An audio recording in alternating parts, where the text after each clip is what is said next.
Hey guys, আজকে একটা mini blog নিয়ে চলে এসেছি আমি রাকেশ। তোমরা দেখতে পাচ্ছ কেন আমাদের মেলা ঘুরে ঘুরে বেঁচে গেছে। তো এখানে আমরা কী করবো তোমরা দেখো, এটা আমাদের ভাতের আসাম রেডি ছিল আর এখানটাতে আমরা দিয়ে দিলাম। তো একটু আমাদের বেশি পড়ে গিয়েছিলো, তো এখন তুলে নিলাম। আর এখানে তুলে নেওয়ার পরে এখানে মাখিয়ে নিলাম, আর মাখিয়ে নেওয়ার পরে এখানে কাদা দিয়ে দিলাম। তো কাদা আমাদের ভেজানো ছিল, আবার এই কাদাতে হবে না, আরও কাদা লাগবে। তো আরও কাদা দেওয়ার পরে ভালো করে মাখিয়ে দিয়েছিলাম উল্টো পাল্টা করে। বাস দেওয়ার পরে এখানে তো আমাদের কাঠের কুচি ছিল, তো কাঠের কুচি দিলে পরে কী হয়, আঙারটা ভালো হয়, আঁচে জোরটা হয়। তো আমি এখানে দেখছিলাম যে আরও খুঁজে পেয়েছিলাম কি না, তো এখানে দূর পেলাম চুনি গুঁটি। এখানটাতে আমার মাখাতে মাখাতে খুবই কষ্ট ছিল, কেননা পুরো রোডটা তো আমার মুখেই পড়ছে না। আরে ভাই সময় তো বলতে হয় কখন কী হবে।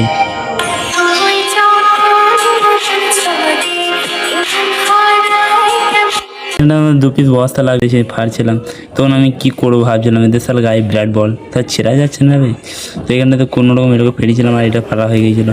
তো এটা ফাড়ার পরে দেখলাম যে চাকু দিয়ে ফাড়তে হবে, আর চাকুটা তো ধার নাই, সব দিকেই জ্বালা। কী করবো, একা মুসিবত হয়ে যায় জানো। আমাদের এই ভিডিও বানাতে বিরাট কষ্ট হয়, আমার জীবনে তো কষ্ট আছেই। তো এইখানটাতে ফাড়ার পরে চলে গেলাম গুল দিতে।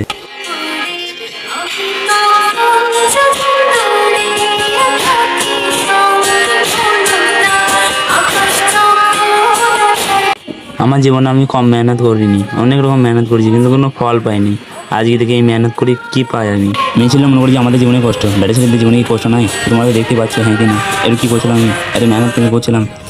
তো গাইস, পরবর্তী এরকম দুঃখের ভিডিও দেখার জন্য আমাকে ফলোটা প্লিজ করে দিও।